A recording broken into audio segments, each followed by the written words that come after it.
Giovanni Agnelli, with several investors, founded Fabbrica Italiana Automobile Torino, so the Italian automobile factory of Turin, in 1899, and it became known as Fiat. In 1910, Fiat slowly began the development of a new tractor for the Italian market. This development was put on hold in 1914, of course, due to, yes, you've guessed it, the First World War. So, hello everybody, and you're very welcome back to the channel. Thank you very much to everyone for your likes, your comments, and your subscriptions from our latest video. And you're very welcome to all our old and new subscribers. So this video is one that's a long time in the making. It's one that has been asked for on several occasions. I've had plenty of requests for Fiat. But I have been working on it, getting some information together in the background. And here it is. This is it. This is the video. And it is a good one. There's some really good information in this video. And as we get on into the 90s, into the 80s and the 90s especially, and the Fiat machines that everybody has come to know and love, like the 11090 and the 18090, and those big tractors from the 80s. So that's it. That's just a quick short introduction, so we're going to get straight into it. So as the World War ended in 1917, Fiat decided to finalise their tractor concept, and in 1918, the history of Fiat Tratorri began when it launched its first tractor, the Fiat 702. The tractor was manufactured alongside cars and trucks in Fiat's Turin factory, with the engine from Fiat's 3.5-ton trucks. The 6.2-litre four-cylinder petrol engine offered a whopping 30 horsepower, or 25 horsepower if it was ran on paraffin. So again, when you see these big, it just boggles the mind. 6.2-litre four-cylinder engine that only produced a meager 30 horsepower. If you had a 6.2-litre engine today, you'd have probably 500 or 600 horsepower out of it easily. The 702 was a very big machine, and it cost something around 5 times the price of the equivalent, the Fordson in Britain at the time. In 1919, Fiat Tratorri SPA was founded. The success of the Model 702 was followed by the 702A, the B, the BN variants, and then the 703B and the 703BN. With these variants in production until 1925, Fiat Tratorri reached a milestone by producing its first 2,000 tractors. By 1929, the plant was selling tractors of a rate of more than 1,000 a year. In 1926, saw the launch of the popular Fiat 700 A to D, which would stay in production until roughly around 1950. Then in 1978, Fiat moved the tractor production from Turin to Modena, where Fiat's OCI Industrial Construction Workshop was established. The first tractor produced at the new plant was a smaller and lighter 702 version named the 702C with 28 horsepower. The 702C stayed in production until 1942 with more than 4,000 units produced. Fiat's first crawler tractor came in at around 1932 with the Fiat 700C based on the wheeled Fiat 700B tractor, and it was the first Italian crawler with high horsepower output of 35 horsepower, with the 18 horsepower Motor Meccaniche Bellina being the closest competitor in the home market. In 1933, Fiat purchased the Italian OM company, also known as the Società Automoia Officina Meccanica. So, pardon my Italian, it's not the best, but that's the way it's coming out. So the company manufactured cars, trucks, tractors, and would, over the coming decade, be merged into Fiat and later become, yes, you've guessed it, Iveco. In 1939, the Modena OCI plant launched Fiat's first truly mass-produced crawler tractor, the Fiat 400 Borgetta. Thanks to an invention by Fortunato Borgetta, this tractor's engine was able to operate on a variety of fuels, including kerosene, diesel, alcohol, petrol, natural gas, and gasifier gas. In 1944, production at the Modena plant was halted by the lack of raw materials and, of course, the German occupation, leading to its conversion for the repair and overhaul of military vehicles. In secret, the chief design engineer, Edmondo Cescari, began work on the design of a new crawler tractor to be more modern than the now obsolete Series 40 Borgetta. With the aid of a few photographs of a Russian crawler tractor, brought back from the Soviet front by some of the company's workmen and assisted by collaborators, the technical department started to build a secret prototype unbeknown to the German controllers. This resulted in the Fiat 50 crawler tractor, and it began production after the Second World War, starting sometime around 1946. Thanks in part to the recovery of the machining tools in northern Italy that the German occupiers had attempted to ship to Germany before their plans were thwarted by the Allied bombing raids. And a quick note, if you haven't done so yet, please do subscribe to the channel. It doesn't cost anything. It's just a way that you'll get notifications, and when a new video is up, you'll be sure not to miss it. And it's the best way to help out this channel. So if you haven't subscribed, please click on the button and subscribe as you're watching the video. I'd really, really appreciate it. In 1949, the OCI plant in Modena returned to producing tractors and began producing the first rubber-wheeled Fiat 600 and the crawler Fiat 601. The crawler now featured the use of levers instead of a steering wheel.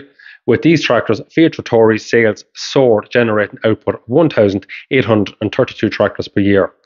In the early 50s, Fiat established an alliance with the French company Simca, which began manufacturing Fiat cars and later tractors in the French home market based on the Fiat design. 1951 saw the launch of the Fiat 25R, one of the key machines in Fiat's history. This innovative tractor, painted now in the famous Fiat Orange, the first in a long series of tractors until 1983, launched Fiat onto the European agricultural market. The 25R was an evolution of the 600, and part of its success over the 600 was due to the flexibility of the design. The tractor could be purchased running on diesel or paraffin, with 2 or 4-wheel drive in orchard or forestry configuration, and shortly after as a crawler named the 25C. Almost 45,000 units of this remarkable machine were produced onto the market during its lifetime. The next year saw the launch of the high-power OM tractors. The best seller was the OM 3540 model, also produced in crawler version. The Fiat 60 crawler tractor replaced the old Fiat 50 model, and it was launched in 1956. With this tractor, Fiat established itself as the world's leading constructor of crawler tractors. In 1957, Fiat launched the biggest selling tractor of the 1950s, the Fiat 18, lovingly named the Piccola, which means the little. At this time, in 1957, Fiat Tratorri's tractor total production passed the 100,000 mark. The following year saw the launch of the Fiat 411 tractor. 1962 witnessed the appearance of the new Diamante series, which firmly consolidated Fiat Tratorri's position in Europe. The Diamante, which included the 215, the 315, the 415, the 615 models, as well as the 715 model under the OM brand. These models were the first tractors to have synchronized gears, differential lock, and an amplitude device which automatically engaged by means of lever on the driver's left-hand side. This system was only available in the 415, the 615, and the 715. In the early 1960s, under the OM brand, the company produced the OM 512, the 513, 615 models in a number of variants, and in the 1970s, these were followed by the OM 750 and the 850 models. Moving on to 1966, and Fiat Tratorri established an earth-moving machinery division. The Fiat crawlers, the 70C, 80C, 90C, and the 100C models, normally used for ploughing, received just a few structural changes to become the 83, 84, 85, 6, 7, 9, 10, 12, 14, 18, and AD20 crawler loaders. 1967, the new Nastro d'Oro series, which translates to Golden Ribbon, showed its success in terms of technology, performance, fuel consumption, reliability, competitive pricing, which put a positive and lasting impression on Fiat Tratorri and much of the European farming community. 1968 saw the Fiat 250, 450 and 550, as well as the 650 and 850 models under the OM brand. These were followed by the Fiat 1000 and the 1300. With this full line of tractors, Fiat had its eyes on the whole European market, which in 10 years later, they did come to dominate as regards sales.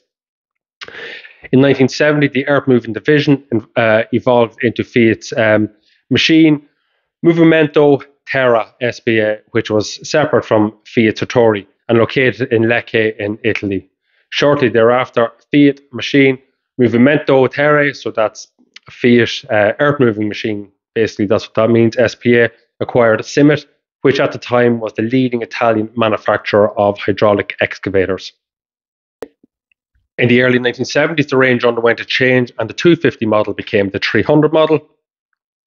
The Special 350 was launched and the 480, 500 models replaced the 450 model before evolving into the 540 Special.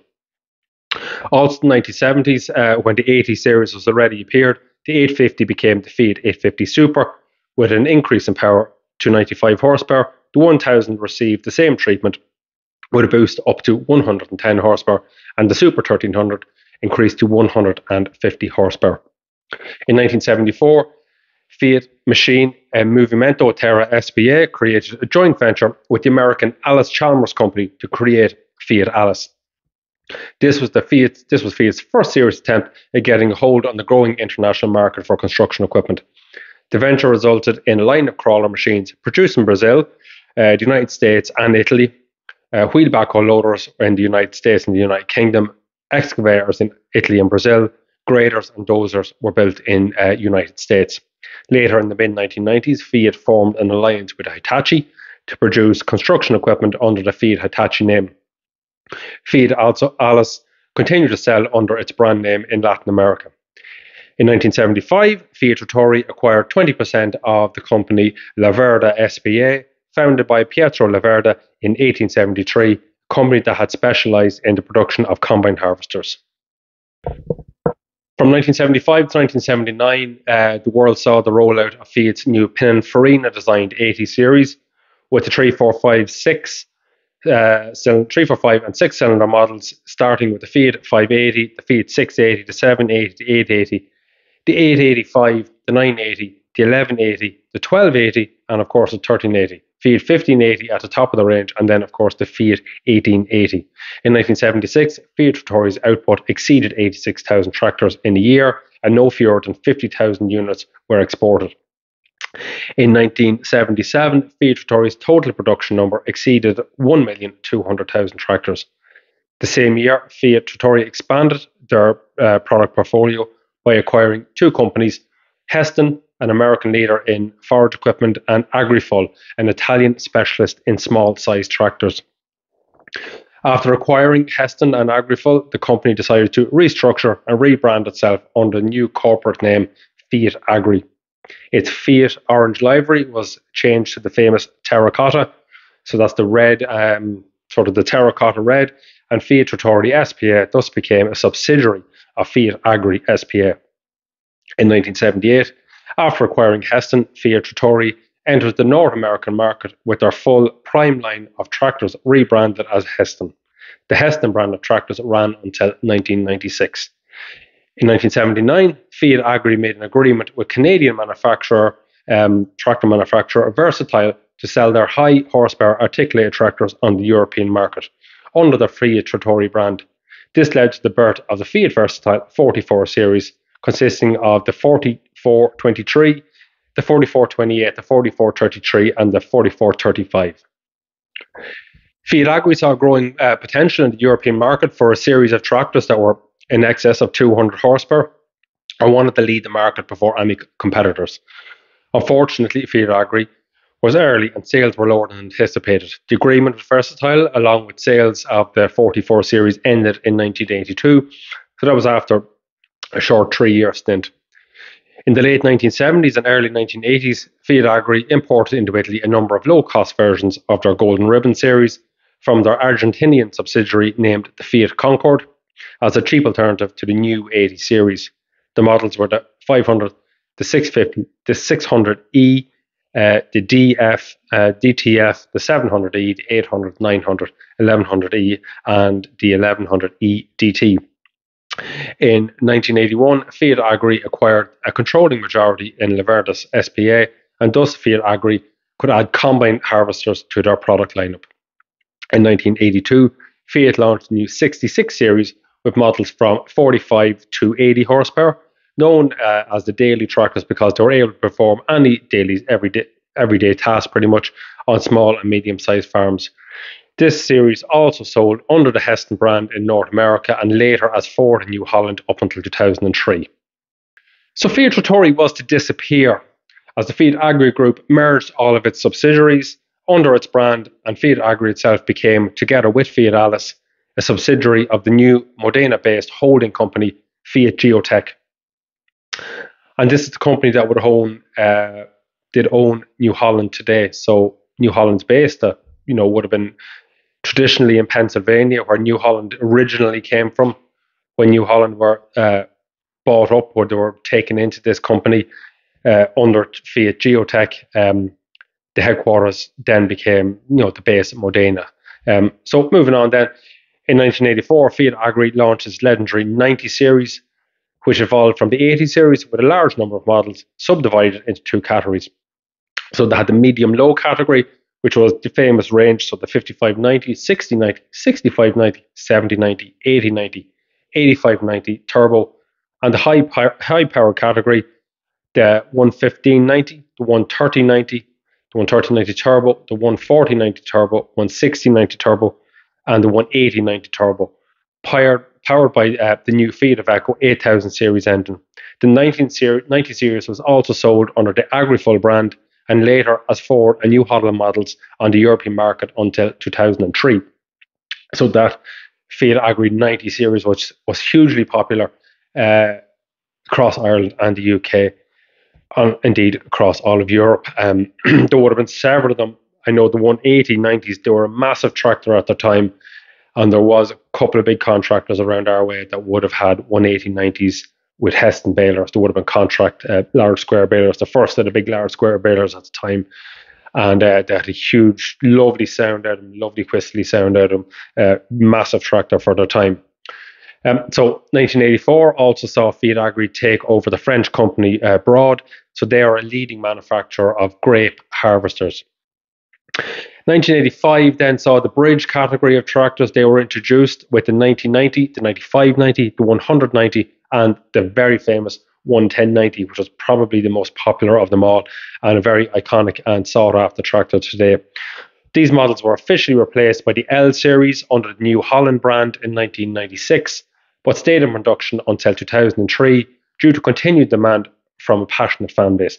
And if you are a fan of Fiat tractors, FiatAgri tractors, Fiat Tratorri tractors, any of the 90 series, 80 series, any of the early models, the later models, if you have one, if you've driven one, if you worked on one, if you work for a dealer, please, as always, drop a message into the comments.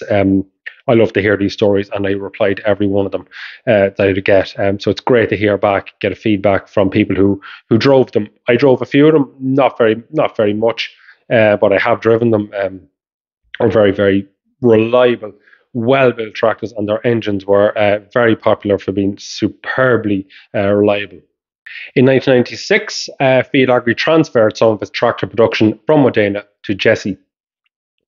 In the same year, the company also launched the FiatAgri 180/55 crawler tractor with a, for the time, revolutionary hydrostatic transmission system. In 1990, the company launched its Winner series featuring four models: the F100, F110, F120, F130 Turbo. And these were a lovely looking tractor for the day. They were probably a little bit ahead of their time as regards styling in the 1990s, and they had a lovely shaped cab, lovely design to the bonnet, and they were a very, very good looking tractor for the 1990s. In 1991, FiatGeotech acquired Ford New Holland. Over the next 4 years, the world would see a new dominant brand emerge and a completely new and innovative models from the merging of Fiat and Ford. So it wasn't so much a merge, well, it was a merge, but it was a takeover by Fiat. From the research that I've done, it was Fiat that took over Ford and Ford New Holland, and took it under its wing, took their bases, and as I said, it's now based out of Italy. So in 1992, the 75 series crawler tractors received a new steering system called the Steeromatic, using a joystick instead of steering clutches. 1993 saw the appearance of the updated Winner series, comprising of the F100, the F115, and the two turbo models, the F130 and the F140. The early update of the Winner was made necessary, allegedly to do with electrical problems that plagued the early Winner series. With the updated Winner series, FiatAgri changed from its trusted supplier of electrical systems, Magneti Marelli, to Bosch. This allegedly solved the problems that plagued the Winner, and updated Winner series now lived up to the quality standard that FiatAgri was known for. The Winner series remained in production until 1996. Magneti Marelli would later return successfully as a supplier to New Holland. So, a new name, New Holland. In 1993, the G series was presented at the Fiera del Levetta exhibition in Bari. Now, that's Bari in Italy, not Barry Island in Wales. And also showcased the newly developed super steer system. Its styling was similar to Ford machines at the time, but the FiatAgri logo appeared on the front. In the late 80s, Ford had closed down tractor manufacture in the US and moved the development and manufacture of their factories in Great Britain. So that'd be obviously the Basildon plant that's still there today, and the Versatile factory in Canada. When FiatGeotech acquired Ford New Holland, work on a plus 200 horsepower tractor for both of their product lines began. Development and manufacturing were centered at the Versatile factory, but engine development and testing also happened at Ford in Britain and FiatAgri in Italy. Later in 1993, the FiatGeotech holding company changed its name to NH Geotech, but for a time, the machines were still sold under their own brand names and with relative liveries. So FiatAgri, Ford, New Holland, Heston, Broad, and Laverda. In 1994, the big FiatAgri G Series 470 series was introduced to the market, and it would replace the FiatAgri 16090 and the 18090, together with the Ford 8730 and the 8830.